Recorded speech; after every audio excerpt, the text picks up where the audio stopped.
Welcome to మన TV news. బులెటిన్ల ముందుగా headlines. H1N1 పై అప్రమత్తత అవసరం. 1 నుంచి 2 మీటర్ల దూరం పాటించాలి. డాక్టర్ రాజీవ్ బహల్.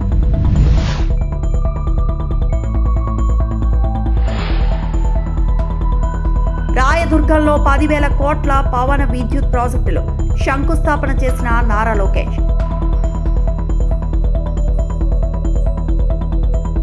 అదనపు కట్నం తెస్తేనే హ్యాపీగా ఉంటామన్నారు జోగి రమేష్ కోడలు మేఘన.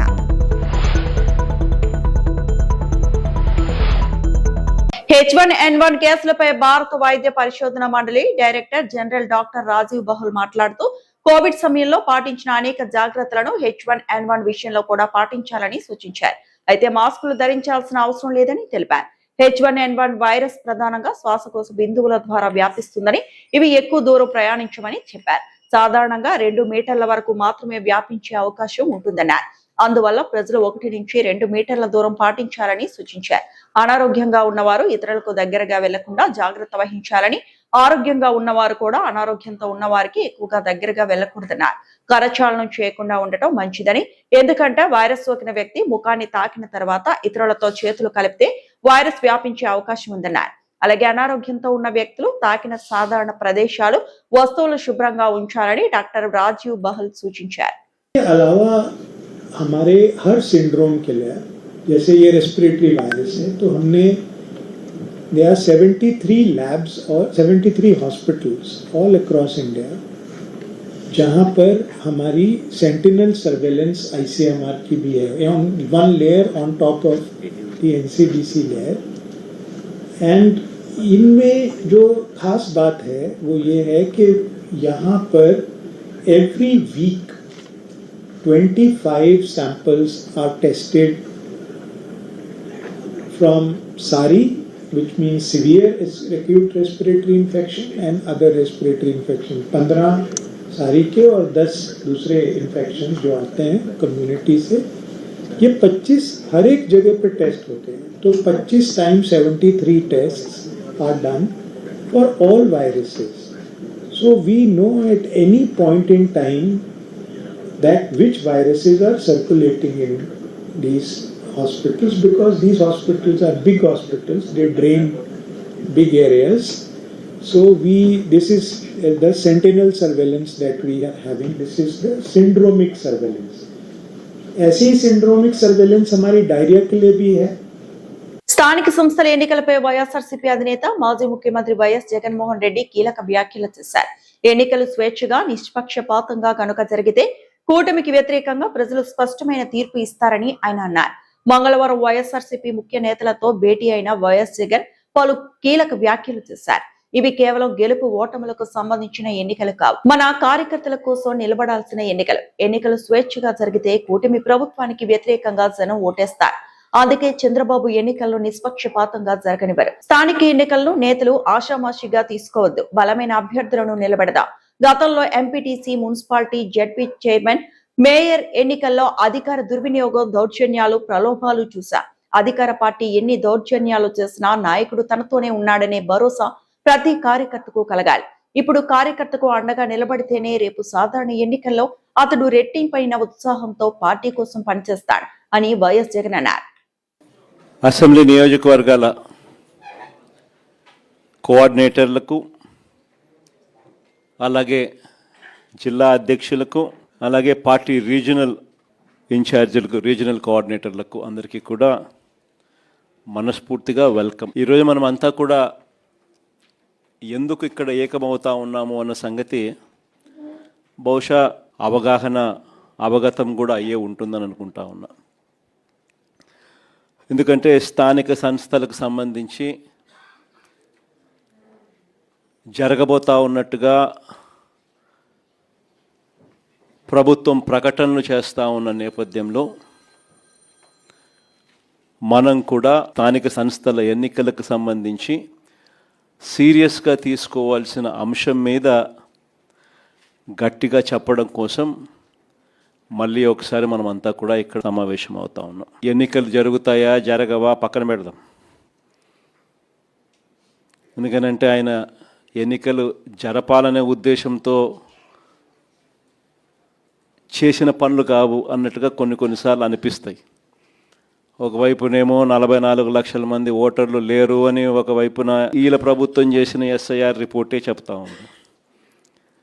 మరోవైపున ఆ 44 లక్షల మందిని కలిపి ఓటర్ల లిస్టును తయారు చేస్తున్నారు. సో మరి ఎన్నికలు లేని ఓట్లు ఉన్నట్టుగా చూపించి ఎన్నికలకు పోయే కార్యక్రమం జరుగుతూ ఉంటే హైకోర్టులు ఎలా ఒప్పుకుంటాయి, ఎన్నికల కమిషన్ ఎలా ఒప్పుకుంటుంది అనేది పక్కన పెడదాం. ఎందుకంటే ఒకవైపున ఓట్లు లేవని వీళ్ళే చెప్తున్నారు, మరోవైపున అవే ఓట్లతోనే వీళ్ళు ఎన్నికల ఓటర్ లిస్టు తయారు చేసి ఎన్నికలకు పోయే కార్యక్రమం చేస్తూ ఉన్నారు. అంటే లేని ఓట్లను ఉన్నట్టుగా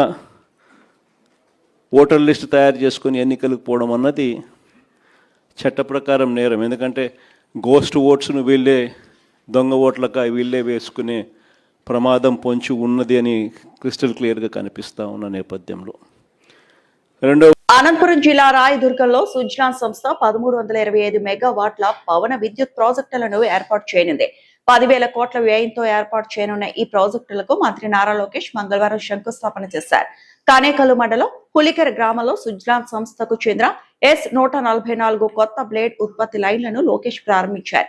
ఈ కార్యక్రమంలో మంత్రి పయ్యావుల కేశవ్, పలువురు నేతలు, సంస్థ ప్రతినిధులు పాల్గొన్నారు. ఈ ప్రాజెక్టు ద్వారా ప్రత్యక్షంగా పరోక్షంగా 4,000 మందికి ఉపాధి లభించనుంది.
Today, if you look at it, the major challenge for our rupee is because we import a lot of oil. I believe that substitution should start. And that is where green hydrogen, green molecules will play a very, very important role. And as a state, we believe that Andhra Pradesh can be the Saudi Arabia of clean energy. And we can contribute to this, not only to Andhra Pradesh, not only to India, but to the entire world. That is the bold vision my Chief Minister has. And as all of you know, he's truly a visionary. He doesn't sleep. He doesn't let any one of us sleep. So that is the drive that he has. And I believe that all of us together, all the powerhouses here, I see Tatas, I see Wari, I see Axis, and of course, there's Suzlon on the dais. All of you together can create this ecosystem. And I look forward to working with all of you. I offered to Girish Bhai that we'll create an advisory board to bring all the titans of the industries to come together, meet on a monthly basis in Andhra Pradesh, give your advice, thrash out any issues in the state, and I'll ensure that the Energy Secretary will be there. We'll also work on getting the Secretary in the Chief Minister's office, who's responsible for the Energy Department, to also be part of that workforce, so that we can ensure that whatever issues that you have in the field can actually be resolved, and we can deliver on this promise of being number one in renewable energy. As all of you know, we are creating 22 clusters. We have a drone cluster. We have a space cluster. We have a cement cluster. We have a steel cluster. We have a medical devices manufacturing cluster, pharma cluster, ingot wafer manufacturing cluster, air conditioning cluster. Like this, 22 clusters are getting built.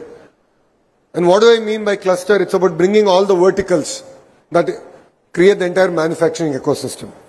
So let's take shipbuilding as a great example. It takes 360 companies to build a ship. YCP నేత జోగి రమేష్ కుటుంబంపై ఆరోపణలు చేస్తూ ఆయన కోళ్లు మేఘన సంచలన వ్యాఖ్యలు చేశారు. తన అత్తమామల నుంచి ఎదుర్కొంటున్న వేధింపులపై న్యాయ పోరాటం చేస్తానని ఆమె ప్రకటించారు. పెళ్లికి ముందే తన భర్తకు ఉన్న ఆరోగ్య సమస్యను అత్తమామలు దాచిపెట్టారని ఆ విషయంపై ప్రశ్నించిన తర్వాత అదనపు కట్నం కోసం వేధింపులకు గురి చేస్తారని మేఘన ఆరోపించారు.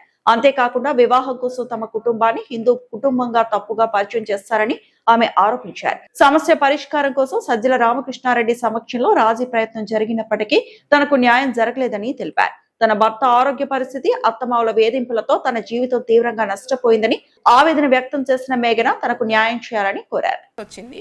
ఎవరైనా పెళ్లి ఎందుకు చేస్తారండి? హ్యాపీగా ఉండాలి వాళ్ళ అమ్మాయి అబ్బాయి అని చెప్పి పెళ్లి చేస్తారు. బట్ జోగి రమేష్ గారు చేసిన ఉద్దేశం రాంగ్. ఫస్ట్ థింగ్ ఏంటంటే, ఒక పెళ్లి చేసుకున్న తర్వాత ఇద్దరి మధ్యలో గొడవలు వచ్చి విడిపోవడం అనేది కంప్లీట్ డిఫరెంట్ స్టోరీ. బట్ నా పెళ్ళి అట్లా జరగలేదు. ఖచ్చితంగా ఈ పెళ్ళి ఉండదు, ఇది ఉండే పెళ్ళి కాదు అని చెప్పి అతని కొడుకుకి ఉన్న ప్రాబ్లము ముందే అతనికి తెలిసే, ఖచ్చితంగా వాళ్ళ కుటుంబం మొత్తానికి తెలిసే నాకు ఈ పెళ్లి చేశారు. అది నేను 100కి 100% చెప్పగలను. పెళ్ళికి ముందు ఇలా తెలిసి ఒక అమ్మాయి గొంతుని కోయడం అనేది చాలా పెద్ద నేరము. ఇట్లా ఇప్పుడు తనకు కూడా ఒక కూతురు ఉంది. తన కూతురు కూడా ఇట్లా జరిగితే ఏం చేస్తారు? నిన్న జరిగిన జోగి రమేష్ గారు జరిగిన ప్రెస్ మీట్లో ఒక విషయం చెప్పాడనమాట. మా ఇద్దరి మధ్యలో మనస్పర్ధలు, గొడవలు రావడం వల్ల డిస్టర్బెన్సెస్ వచ్చి వాళ్ళు ఏదో విడిపోతున్నారు, బట్ ఇప్పుడు కూడా కలిసి ఉండాలని అనుకుంటున్నాను అంటున్నాడు. అసలు మా ఇద్దరి మధ్యలో ఏం గొడవలు వచ్చాయి? అసలు ప్రాబ్లం ఏంటి? నేను చేసిన తప్పేంటి? అసలు విషయాలని పక్కన పెట్టి పక్కదారి పట్టించడానికి ప్రయత్నించాడు అనమాట. మీ అందరి ముందుకు నేను మాట్లాడాలి, మీడియాలోకి రావాలి అని ఏ ఆడపిల్ల అనుకోదు.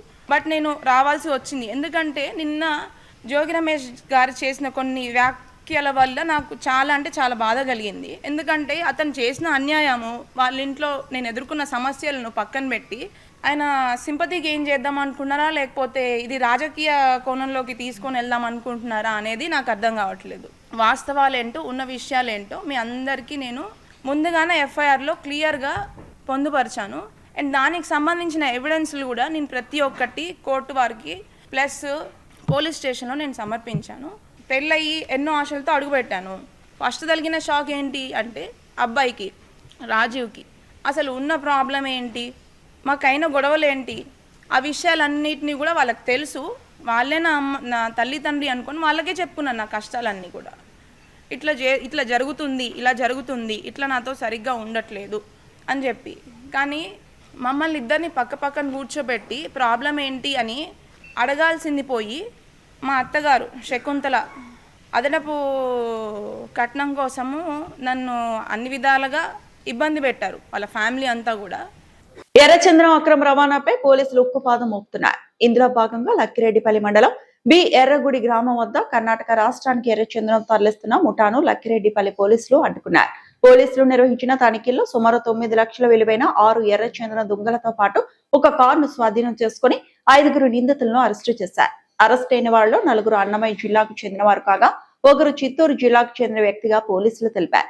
అరెస్ట్ అయిన నిందితులపై కేసు నమోదు చేసి కోర్టులో హాజరుపరుస్తున్నట్లు రాయచోటి డీఎస్పీ కృష్ణమోహన్ వివరాలు వెల్లడించారు. ఈ దాడిలో లక్కిరెడ్డిపల్లి సిఐ కృష్ణంరాజు, ఎస్ఐ శోభ తదితరులు పాల్గొన్నారు. ఎర్రచంద్రం అక్రమ రవాణాకు పాల్పడే వారిపై కఠిన చర్యలు తీసుకుంటామని పోలీసులు హెచ్చరించారు.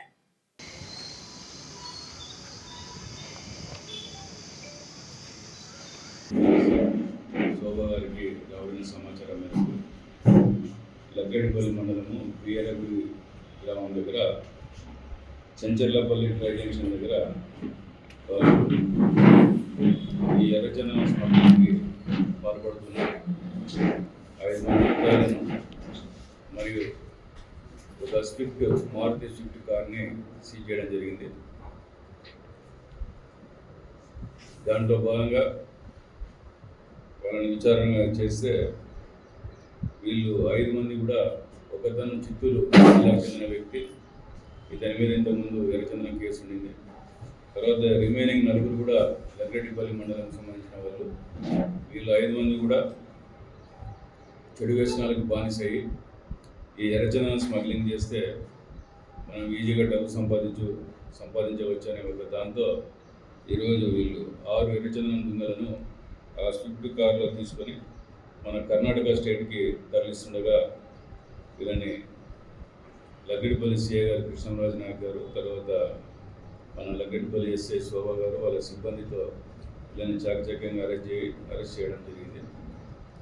ఈరోజు వీళ్ళని తరోగా ఇంటరాగేట్ చేసి వాళ్ళని మనము ఎర్రచందనం కోర్టులో హాజరుపరుస్తాం. ఈరోజు ఈ విషయంగా మా యొక్క అన్నమయ్య జిల్లా ఎస్పీ గారు శ్రీ ధీరజ్ పునుగుల్లి ఐపీఎస్ గారు కూడా ఎల్లార్పల్లి సిఏ గారిని ఎస్ఐ గారిని అభినందించడం జరిగింది. దీంట్లో ఈ అరెస్ట్ అయిన వాళ్ళు దేవర్ల దయాని అతను, ఇతను పెనుమూరు గ్రామానికి చెందిన వ్యక్తి, చిత్తూరు జిల్లా.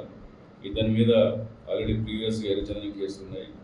తర్వాత మన లగ్గడిపల్లికి చెందిన వాళ్ళు డేరంగుల రామాంజనేయులు, తర్వాత రాజశేఖర్, లోకేశ్వర, నాగార్జున అని చెప్పి ఈ నలుగురు కూడా ఎల్లార్పల్లికి చెందిన వాళ్ళు. వీళ్ళు ఈ యొక్క మారుతి స్విఫ్ట్ వెహికల్ రామాంజనేయులు అనే వ్యక్తిది. ఇతని కారులోనే ఈ 6 ఎర్రచందనం దుంగలు స్మగ్లింగ్ చేయడం జరుగుతుంది.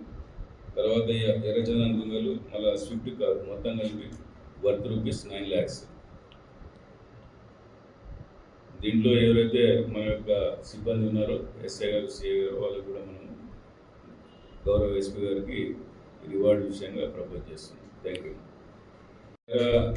ఈ యొక్క కేసెస్లో అయితే లేదు, కాకపోతే వీళ్ళు వేరే అదర్ కేసెస్లో ఇన్వాల్వ్ అయి ఉన్నారు. నలుగురు కూడా ఈ గ్యాంబ్లింగ్ ఇటువంటి అదర్ కేసెస్లో ఇన్వాల్వ్ అయినారు. చెడు వ్యసనాలకు అలవాటు పడేసి వాళ్ళు ఇప్పుడు ఈ యొక్క పెనుమూరుకి చెందిన ఎవరైతే ఎర్రచందనం స్మగ్లర్ ఉన్నాడో, ప్రీవియస్ కేసెస్ ఉన్నాయో, అతనితో కుమ్మక్కేసి వాళ్ళు ఒక గ్యాంగ్గా ఫామ్ చేసి ఈ యొక్క 6 ఎర్రచందనం దుంగల్ని కర్ణాటక స్టేట్కి తరలించాలని ఒక ప్లాన్లో భాగంగా తీసుకుపోతూ ఉంటే మన ఆఫీసర్స్ అరెస్ట్ చేయడం జరిగింది. ఆంధ్రప్రదేశ్ లో మైనింగ్ మాఫియా చేస్తున్న అరాచకాలపై మాజీ DGP AB Venkateswara Rao Vijayawada press club లో మాట్లాడుతూ ప్రతిపక్షం అధికారం ఒకటయ్యాయి అని, ఏఎంఆర్ లాంటి మైనింగ్ మాఫియాలు రాష్ట్ర ప్రజల నుంచి చట్టవిరుద్ధంగా ముక్కుపిండి వసూలు చేస్తున్నారు అని, వారిని తరిమి కొట్టండి అని అన్నారు. వారు లద్ది పురుగులు లాంటి వారని, వారి వలన ఇబ్బంది అయితే 9959503351 కి ఫోన్ చేయండి, మేము వస్తాము అని అన్నారు. అలాగే 100 కి ఫోన్ చేయండి అని అన్నారు. మైనింగ్ రూల్స్ ప్రకారం 10G కింద వసూలు చేసే హక్కు లేదు అని అన్నారు.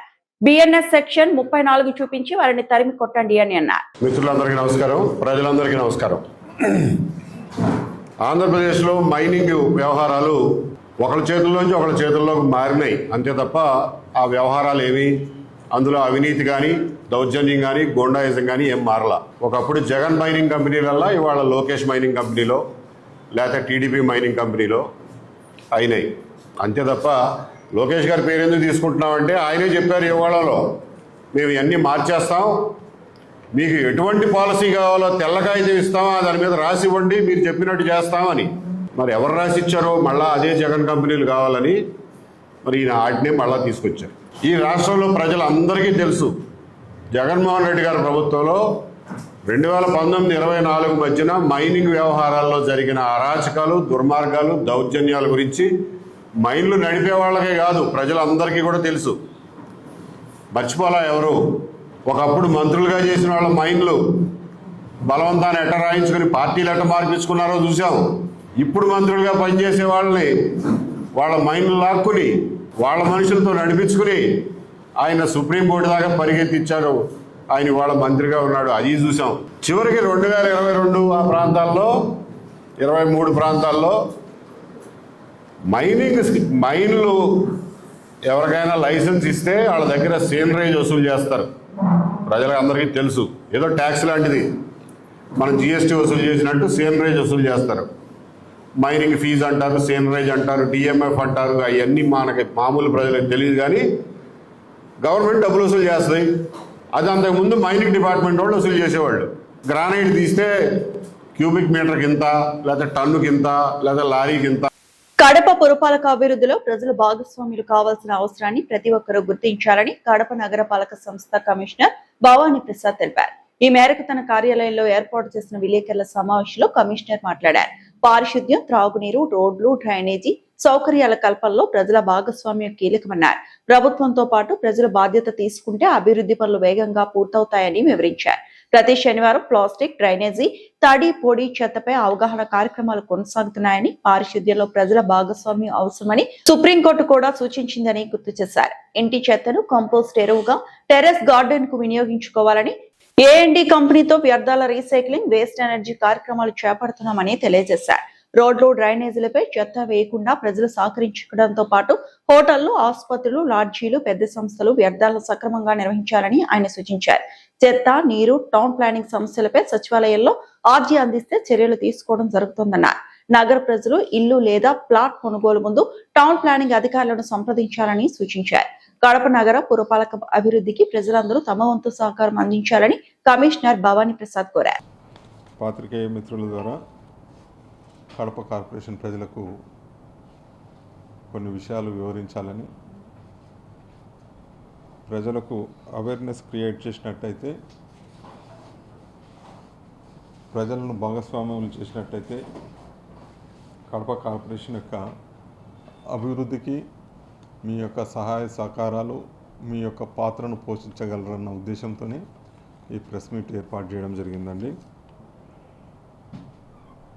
మున్సిపల్ కార్పొరేషన్ అనగానే ప్రజలు ఆశించేది పారిశుద్ధ్యం, శానిటేషన్, వాటర్ సప్లై,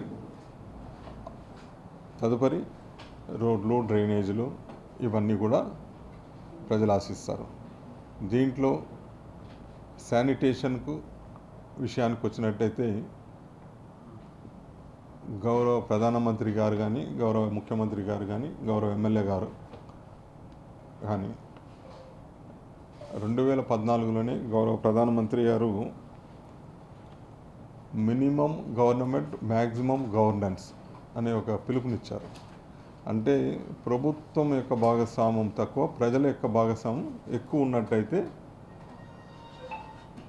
ఆ పట్టణం అభివృద్ధి చెందుతుంది అనే దీంతో ప్రజల భాగస్వామ్యాన్ని కోరారు. అదేవిధంగా గౌరవ ముఖ్యమంత్రి గారు కూడా స్వచ్ఛాంధ్ర, స్వర్ణాంధ్ర అనే కార్యక్రమాన్ని తీసుకోవడం జరిగింది. గౌరవ ఎమ్మెల్యే గారు క్లీన్ కడప అనే స్లోగన్ ఇవ్వడం జరిగింది. దీని ద్వారా ఏంటి అంటే ప్రతి 3వ శనివారం గౌరవ ముఖ్యమంత్రి గారు ఆ రోజు మొత్తం కూడా పారిశుద్ధ్యం మీద అవగాహన, చైతన్యం కలిగించడానికి రాష్ట్ర వ్యాప్తంగా పర్యటన చేస్తున్నారు. గత శనివారం కూడా అనకాపల్లి పట్టణానికి కూడా వెళ్ళడం జరిగింది. ప్రతి శనివారం ఒక కార్యక్రమాన్ని తీసుకుంటున్నారు. అది ప్లాస్టిక్ మీద అవేర్నెస్ అయితే ఏంది, పార్క్స్ యొక్క అవేర్నెస్ అయితే ఏంది, డ్రైనేజెస్ మీద, అదేవిధంగా సాలిడ్ వేస్ట్ మేనేజ్మెంట్ మీద, ఇంటి నుంచి ఉత్పత్తి అయ్యేటువంటి చెత్తను తడి చెత్త, పొడి చెత్తగా వేరు చేసి తడి చెత్తను కంపోస్ట్గా చేసుకొని, సో దట్ ఇంటి నుంచి వచ్చే చెత్తను బయటికి రాకుండా ఇంట్లోనే దాన్ని ఉపయోగించుకునే విధంగా గౌరవ ముఖ్యమంత్రి గారు కూడా అనేక కార్యక్రమాలు చేపట్టడం జరుగుతూ ఉంది. అదేవిధంగా కడప కార్పొరేషన్ ప్రజలకు కూడా కోరేది, ఒక వారం రోజుల క్రితము మీరు గమనించినట్టయితే పత్రికల్లో అన్నింటిలో కూడా వచ్చింది, సుప్రీంకోర్టు ఒక తీర్పును ఇవ్వడం జరిగింది. ఓ సందర్భంగా ఎస్విఎన్ భట్ గారు, మన ఆంధ్రప్రదేశ్ వాస్తవ్యులే సుప్రీంకోర్టు జడ్జి గారు, ప్రజల పారిశుద్ధ్యం అనేది కేవలం పురపాలక సంఘంలోని పారిశుద్ధ కార్మికులదే బాధ్యత కాదు, ప్రజల మీద కూడా బాధ్యత ఉంది అని చెప్పి సుప్రీంకోర్టు తీర్పులో కూడా చెప్పారు. దానికి పిల్లలు కూడా భాగస్వాములై స్కౌట్స్, ఎన్ఎస్ఎస్ వాళ్ళే కాకుండా వారి తల్లిదండ్రులను కూడా చైతన్యపరచాలి. చెత్తను ఉత్పత్తి చేయడం కాకుండా వస్తున్నటువంటి వేస్ట్ను సెగ్రిగేట్ చేసి రీయూజ్ చేసుకునే విధంగా, లెస్ వేస్ట్ జనరేట్ అయ్యే విధంగా కోరడం జరిగింది. సో మన కడప పట్టణంలో కూడా ప్రజలు తమ ఇంటి ఈ వార్తలందరితో సమాప్తం.